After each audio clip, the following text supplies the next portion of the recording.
Shalom, today is June 24th, and it is day 262 of the war here in Israel. We have still 120 hostages in captivity in Gaza. Yesterday on the radio, I heard one of the hostages' mom say, please don't get used to this idea that there are hostages in Gaza. She was begging, don't get used to this idea.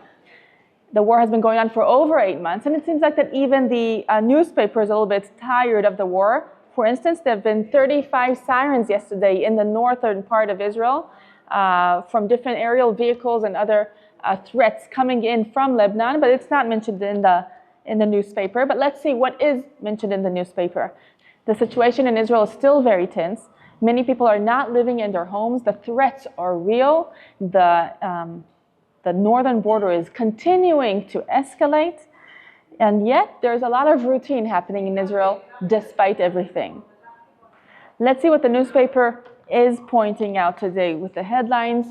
Hezbollah, they're speaking about Hezbollah's method. How is Hezbollah fighting the IDF soldiers?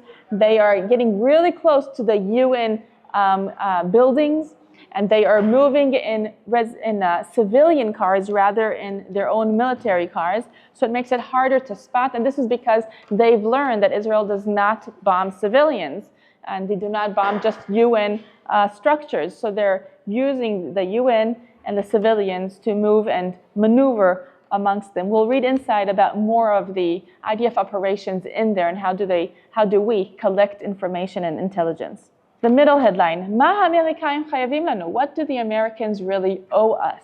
And this is criticism over Benjamin Netanyahu, which is Prime Minister of Israel, as we all know. And this is criticism over him with the 2 videos that he's released demanding Biden and the US to release more and more ammunition to us. So here the author is saying, no, the Americans don't owe us anything. And he's saying that the tone of Netanyahu should change, and he's speaking about Netanyahu's agenda.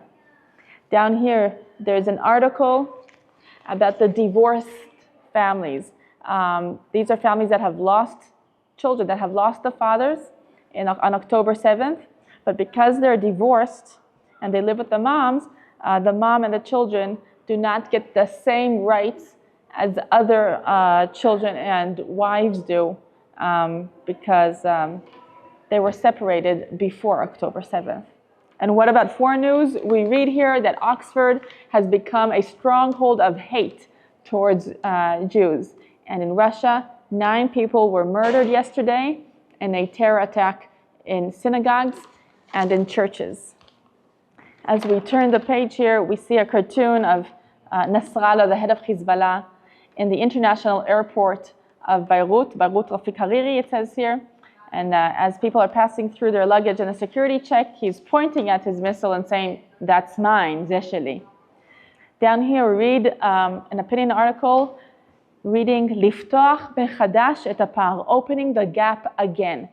And the author, Yedidia Ya'ari, is calling to Israel, or just expressing here the need of Israel to open another technological gap with Iran, because since years ago, when Iran was behind Israel in the technology front, they've closed the gap. They've done certain steps that have made them more advanced in the technology, and right now Israel needs to make more steps forward to stay safe and to protect Israel and to open another technological gap with Iran and Russia. And we read here that Iranians have Russia and China that will give them everything that they're missing, everything that they need. Russia and China can fill in. And we only have America. The United States of America is all that we have in order for someone to fill in our gaps. And he's saying that's in the condition that America will not lose her patience. As we turn the page to the next article, we read, Balavan shel ha'inaim, and this is, I'll explain that first. In the white of the eyeballs, in the white of the eyes, Lavan is white, Einaim is eyes. This is an expression in Hebrew and maybe also in English or in other languages that if you can see the white in someone's eyes, that means you're very, very close to them. And they're speaking of how close the IDF soldiers, how close they are to Hezbollah, so close that they can see the white in their eyes. Israel b'milchama, it reads, Israel is at war. Hezbollah maneuvers in civilian vehicles. They get very close to UN constructions, and this is how Hezbollah is operating in the south of Lebanon. And this article is highlighting this female company commander, and they're explaining here how some of the ambushes that they're doing to look at the Hezbollah soldiers and gather intelligence. Sometimes these ambushes take between 14 days to 20 days. So it's intense work, and the IDF is learning these specific soldiers and these intelligence units that are gathering information. Their job is to just gather information on how Hezbollah is operating, where they are, and to shoot down when they do need to shoot down, and they pass this information on. They're speaking also about lookout soldiers from the Israeli side that have been very, very alert and that have been noticing different Hezbollah squads that are trying to penetrate into the Israeli border, but they're caught on time, they're shot down, and it's keeping Israel safe in that sense, because the north of Israel is still under attack. I'm reading here as well that Hezbollah is also trying to gather information about us and to reveal us, meaning the IDF and Israel. So an interesting fact, this company commander, her name is Meitar. Her husband is operating in Gaza as a fighter, as a commander there too. And he's asking her, aren't you afraid there in Lebanon? And she says, no, I do not live in the sense of fear, but rather in a mode of victory. So we pray for her protection and all of the IDF soldiers' protection there in the north and in Gaza as the war is continuing. Next article is about Netanyahu that's attacking America for not sending the ammunition that we need, while Gallant, Yoav Gallant, who's the Minister of Defense that's visiting right now the US, he will make peace. They're speaking about the weird and awkward timing that the Prime Minister of Israel would choose to accuse America when one of the most senior ministers is in a visit there for the sake of Israel. So they're calling it the teal in the room. The teal is the rocket. So instead of the elephant in the room, elephant is pil. They're using the word teal, which is a rocket. The elephant in the room, which is the rocket in the room. Did you get that? We'll turn the page to Iran. Reading Iran, Zekan. Is Iran already here? And it reads, Bein Gaza and Lebanon, between Gaza and Lebanon, the Islamic Republic sees an opportunity to advance their revolutionary vision in the Middle East. Soldiers here in the photograph are Iranian soldiers that are in a ceremony, marching.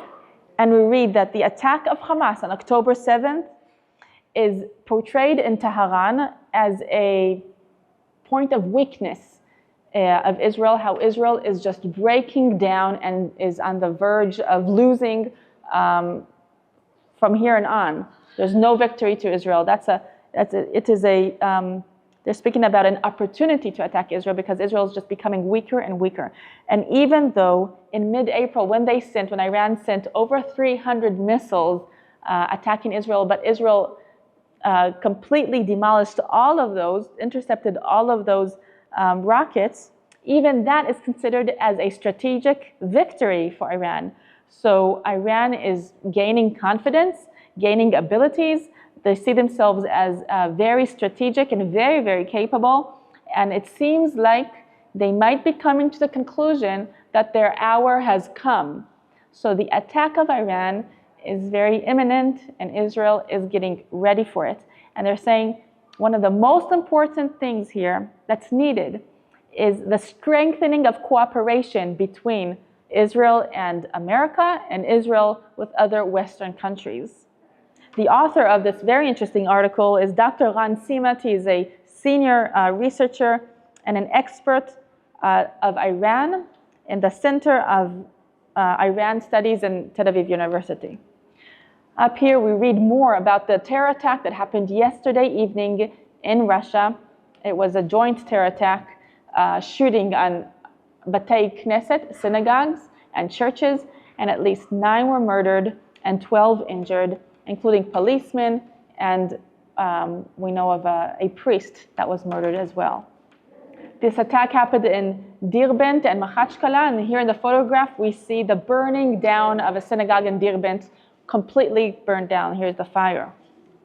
Turning the page, a big advertisement against electronic cigarettes. More and more Israelis are using electronic cigarettes, and this advertisement is showing them, or trying to convince that electronic cigarettes are very addictive as well. We'll end with a very unique personal story about an F-16 navigator.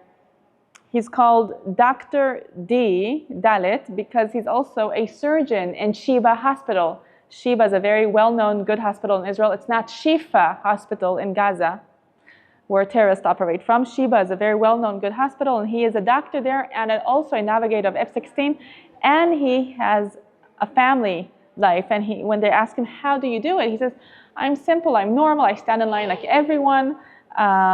We read his quotes here. It's really, really unique. But he says, my wife is the real canon between us. So it's very inspiring to read about such a soldier that's also a doctor, also a soldier, and he barely sees the home these days because of the war. For more updates and for more stories, visit us at allisrael.com. You can follow us on social media and share these videos with your friends. Like it if you liked it. This is Rotem Magen from All Israel News.